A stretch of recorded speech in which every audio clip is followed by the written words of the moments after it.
I was born and raised in a small riverside hamlet in Dong Thap province. There, the water flows gently all year round, the wind rustles through the old bamboo groves, and the birds chirp endlessly as if they've never known sadness. My parents had gone away to Longan for work a long time ago, leaving me to live with my grandmother. But I never felt lonely because to me, she was my childhood, my home, and someone I loved as dearly as my own mother. People called my grandmother Mrs. Bong the Elder. In her younger days, she was a well-known spiritual medium in the area. She performed exorcisms, broke curses, cleansed spirits, and summoned the dead, not for money, but out of compassion. In recent years, her health declined, so she stopped seeing people. Still, if someone came to our home, knelt down in tears, and pleaded sincerely, she would help, like a karmic bond with the spirit world that she couldn't let go. The year I was in 12th grade, I didn't go to Longan with my parents like I usually did during summer break because I had to prepare for the university entrance exam. So I stayed with Grandma.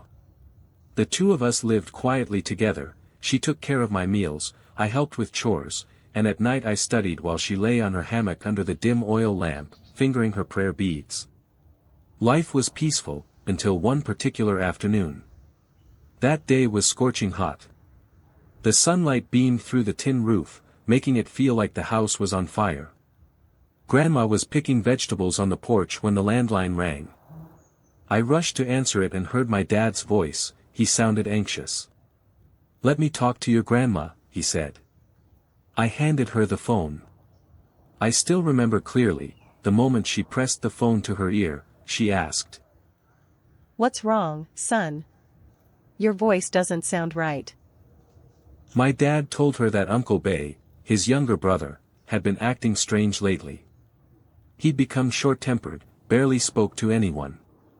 He would work a few days, then disappear with some money, no one knew where he went or what he did. One time, Dad saw him at the fish market in Longan, where they both worked, but even after being called, Uncle didn't turn around. It was as if he had two separate lives. After listening quietly, Grandma asked, "Is he still living at that old rental block?" "Yes. I told him to come home and visit you, but he ignored me." Grandma sighed, her tone stern. "Tomorrow morning, go see him. Tell him I want to talk. If he refuses, just call me." The next morning, she woke up earlier than usual. She burned incense and prayed in front of Grandpa's altar, her expression grave. I asked her what she was doing, and she simply said, praying for his safety. That afternoon, the phone rang again. I picked up, and my father's voice came through, panicked. "Mom! Help me! Bay tried to hang himself." I froze. Grandma went stiff, then snatched the phone from me. "What happened? Did you save him in time?" My dad explained that when he got to the rental house, the door was locked from the inside. Peering through a crack in the wall, he saw Uncle Bay standing on a chair, with a noose already looped around his neck. He screamed for help and pounded on the door. Neighbors rushed in, broke it down, and pulled Uncle down just in time. When they got him down, he was completely unresponsive. No crying, no speaking, no reaction. My dad yelled at him in anger and fear, but he just sat there like a lifeless shell. It took nearly 2 hours before he finally came to, looking dazed and asking, "What are you doing here, brother? I didn't call you." When Dad explained what happened, Uncle just shook his head and said he had been asleep. He insisted he hadn't tried to hang himself at all. That night, Grandma asked me to prepare a room for Uncle to stay in temporarily. She made an offering and sprinkled rice and salt at the front door. She said softly, "That spirit has been following him for a long time, child. This didn't just start now. And its grudge is heavy. Not easy to cast out." Her words sent chills down my spine. A few days later, when my dad asked Uncle to come back home, he refused. My dad had to stay the night with him to keep watch. It wasn't until the next morning, after much convincing, that uncle finally agreed to return. That day, I was home. Around 10 or 11 a.m., while sitting in the main room, I heard the sound of a motorbike stopping at the gate. I looked outside and saw Uncle Bay arriving by motorbike taxi. I was so relieved, I ran to the back of the house to tell Grandma. But when the two of us came out to the front, Uncle was gone. I looked around, confused. Huh. I swear I saw him just now. He got off the bike right at the gate. We ran out to the street, searching frantically, calling out. But no one answered. The neighbors hadn't seen anything either. For some reason, I instinctively looked up at the old tree in front of the house, and my hair stood on end. Uncle Bay was sitting on one of the high branches, his back against the trunk, legs dangling, and his eyes, sharp as knives, darting back and forth as if scanning the surroundings for someone. I shouted loudly. "Grandma! Uncle Bay is up in the tree." Everyone, including Grandma and the neighbors, looked up in the direction I pointed, and fell into stunned silence. Grandma called out. Bay. Why are you up there? Come down here, I want to talk. But he just sat still, expression cold and unblinking. Everyone took turns pleading, coaxing, even threatening, but he didn't move a muscle. It was like something else was controlling him. I stood beside Grandma and saw her go quiet for a long while. Then she turned to me and said slowly. This spirit matches your uncle's energy, that's why it clings so tightly. Possessing him is easy. Now it doesn't just want to borrow his body, it wants to stay. Hearing that made my legs go weak. Soon, everyone help us bring my uncle down and take him back home. After that incident, life in our house seemed to return to normal. Uncle Bay, the man who almost got taken by a spirit matched by fate, had escaped danger. Though still quiet and reserved, he now asked Grandma how she was, ate meals with the family, and went back to work at the fish market. This time, he didn't skip work or waste money like before. Every evening, he sat on the porch drinking tea with Grandma, quietly listening as she told stories from her days as a spirit medium. I'd heard those stories since I was little and thought I had memorized them all, yet each time she retold them, I still felt a chill down my spine. It seemed like everything had ended. But about a month later, on a crescent moon night when the wind turned strange, something changed. I still remember clearly. That evening, after lighting incense and praying to our ancestors, Grandma sat silently in front of the altar for a long time. Then she called me over, her voice low but firm. Later, if your uncle acts strange again, you must tell me immediately, understand? I didn't fully grasp what she meant and just nodded. And just as she feared, 2 weeks later, one night while Uncle Bay was sleeping, he suddenly shot up, eyes wide open, muttering gibberish.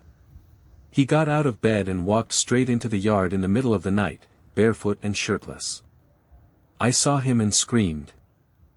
"Grandma! Something's wrong with Uncle Bay." She rushed out, carrying her prayer beads and a small bowl of consecrated water she had blessed earlier at the altar. She splashed the water directly onto his face. Instantly, he collapsed, gasping for breath, then fell unconscious. The next morning, he woke up saying he remembered nothing. But this time, Grandma said it outright. He hasn't left completely. That spirit may have been exorcised, but part of your uncle's soul hasn't fully returned. That's why the spirit keeps trying to come back. That day, Grandma prepared a small altar and once again called on the ancestral spirit. The elder told her that although the wandering spirit had been led up the mountain to cultivate and seek peace, it still had an unresolved karmic tie to Uncle Bay. His soul was still open, making him vulnerable. To end it completely, they needed a special ritual to call back his spirit and create a protective charm just for him. That night, Grandma let me stand beside her to assist with the ritual. For the first time in my life, I witnessed the severing of spirit ties ceremony. Grandma drew sacred talismans, burned votive paper, and placed 3 bowls of rice with incense in 3 directions across the yard, representing the 3 gates, 4 directions, 8 paths, 6 realms. She chanted for a long time, then burned a piece of paper that had Uncle Bay's full name, birthdate, and a line that read, "Sever all spirit ties, end karmic debts, return all things to their origin." After the ceremony, she wrapped a talisman in red cloth, stitched it into a small pouch, and tied it around Uncle Bay's neck. She said, "This is a talisman passed down from our ancestors. It's not to banish spirits, but to guard the soul. Never let anyone remove it." From that night on, no strange incidents happened again. It was as if Uncle Bay had finally woken from a long, haunted dream. He gave up drinking, no more late nights out. He was still quiet, but his eyes looked different, clear, calm, no longer dull or lifeless. One day, I asked Grandma, "So that spirit, what does it mean when you said it matched his age?" She sighed. Each person is born with a certain age and fate. Some spirits, when alive, were already aimless. When they die and are forgotten, no prayers, no shrine, no family, they wander without a place to rest.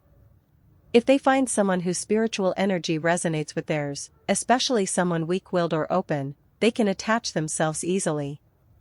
That's what we call age matching.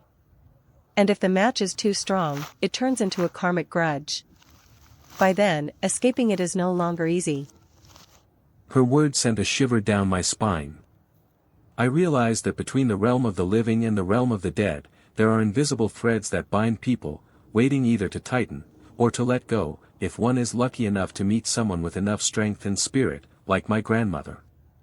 Now, every time I see Uncle Bay cycling to the market early in the morning, shirt tucked neatly into his pants, I remember those terrifying days. A part of me still can't believe I witnessed it all, saw Grandma summon our ancestor, saw the spirit manifest through the eyes, the voice, the mannerisms of the living. Perhaps, this world holds far more than reason can explain.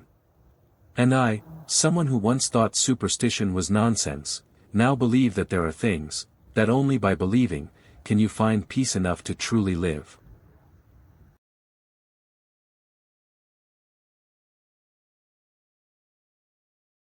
I was born into a traditional southern Vietnamese family that took ancestor worship very seriously.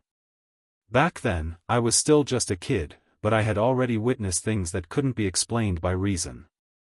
And then, something strange happened to me. At the time, I was just a teenager, in middle school. One day, I suddenly began to sleepwalk. At night, I, who usually slept upstairs, would somehow get up and walk around the house with my eyes shut tight, my face blank, expressionless. More than once, my parents caught me standing in the middle of the yard or wandering around the house like I was searching for something.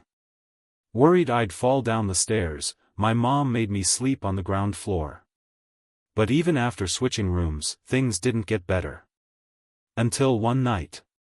That evening, my father was drinking with some close friends downstairs. I had gone to bed early. But somehow, I suddenly got up and walked straight out to the table where they were drinking. My eyes were still shut tight, but my voice. I pointed directly at one of the men at the table and growled. "Get out! All of you, get out!"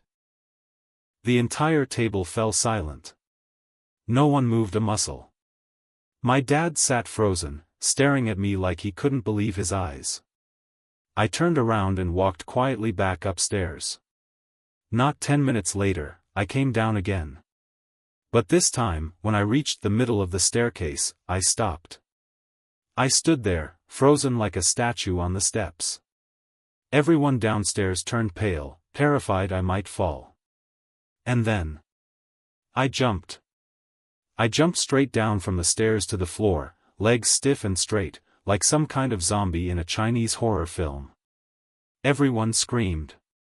They thought I'd at least break a leg or sprain something. But when they rushed over, they found nothing. Not a bruise. Not a scratch. I simply turned and went back to bed like nothing had happened. The next morning, my mom decided to take me to see a spiritual healer. She brought me to the home of a medium who specialized in dealing with wandering spirits. At first, I was fully conscious. But the moment the medium began speaking to me, I slipped into a strange trance, and remembered nothing from that point on. Only later did my mom tell me what happened while I was hypnotized. The medium asked me, "Why don't you sleep at night? Why do you wander around the house?" and I, in that sleepwalking voice, answered with an unfamiliar tone. Because there's a woman, she fights me for my toys. She takes them and tries to lure me away. Mid-sentence, the medium suddenly started, dripping snot uncontrollably. It just poured from her nose and wouldn't stop. She couldn't finish the session. At the end, she just blew alcohol mist on me and handed my mom a red string bracelet. "Have him wear this for 1 week, then burn it. But it's not over yet, this spirit is strong. If possible, bring him to a temple." Still worried, my mom took me to a temple the very next day. As we stepped through the gate, the head monk looked up, smiled gently, and said, "I've been waiting for you too since this morning. He looked at me for a moment, then said, There's a female spirit trying to take this boy with her. Luckily, his grandmother is blocking her." My dad is the youngest in his family. My grandma died when I was still little, I don't even remember her face. But hearing that, gave me chills. The monk continued. "A few nights ago, he jumped from high up, didn't he?" My mom nodded frantically. "Yes, master. That's right," he said. "If it weren't for his grandmother catching him, his legs would have been shattered." Then the monk gave me a string of wooden prayer beads and told my mother, "Have him wear this for 1 week. If the sleepwalking stops, remove it, burn it, and bury the ashes. If it doesn't, come back. I don't charge anything. Just offer some fruit to the 3 jewels." Back home, my mom made me wear both charms, the red string from the medium and the prayer beads from the monk. A week later, something strange happened. Both charms had turned pitch black. We hadn't gotten them wet. I hadn't gone anywhere dirty. But the vibrant red and brown colors had vanished, like they had been burned. Following the monk's instructions, my mom took them off, burned them, and buried the ashes. And from that day on, I never sleepwalked again.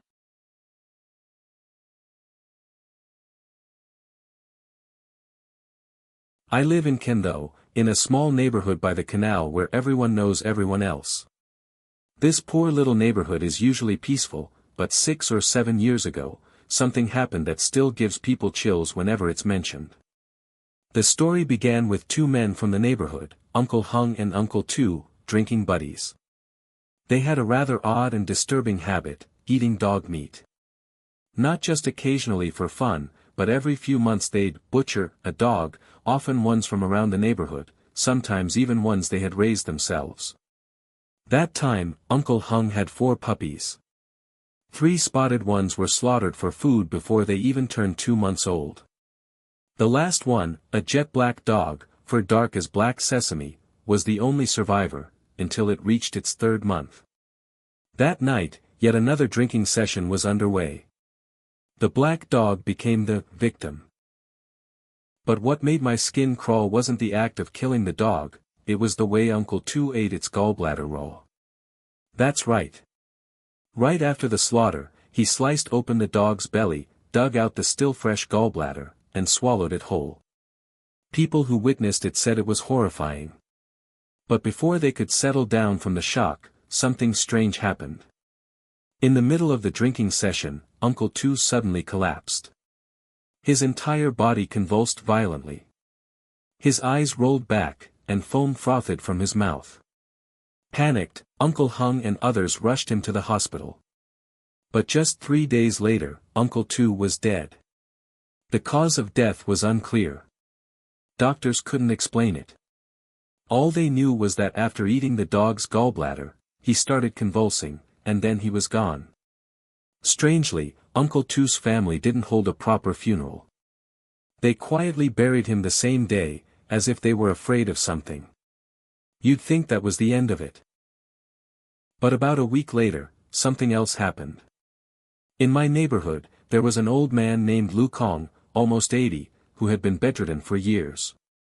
His bed was placed next to a window that looked out over a small concrete bridge leading to an overgrown, abandoned field. That night, Mr. Lu Kong woke up suddenly. Maybe it was a dream, or maybe a strange feeling, but he opened his eyes and looked out the window. Under the dim yellow light of the street lamp, he saw clearly, a shirtless man, wearing shorts, sitting on the bridge railing, holding a black dog in his arms. Mr. Lu Kong squinted for a better look. And then he was shocked. The man was Uncle Tu. But Mr. Lu Kong didn't know Uncle Tu had died. His family had kept it from him, afraid it would affect his health. So he called out. "Hey Tu! Why are you sitting out there? It's late. You'll catch a cold without a shirt." But Uncle Tu didn't answer. He just sat there, head hanging down, hugging that black dog like a doll. Mr. Lu Kong called out several more times, but the man remained silent and still as a statue. Irritated, he muttered. "Disrespectful brat. An elder calls and you don't even respond." He lay back down and went back to sleep. But that image, of the man holding a dog, haunted him all night. The next morning, his daughter brought him some noodles. While eating, he casually told her.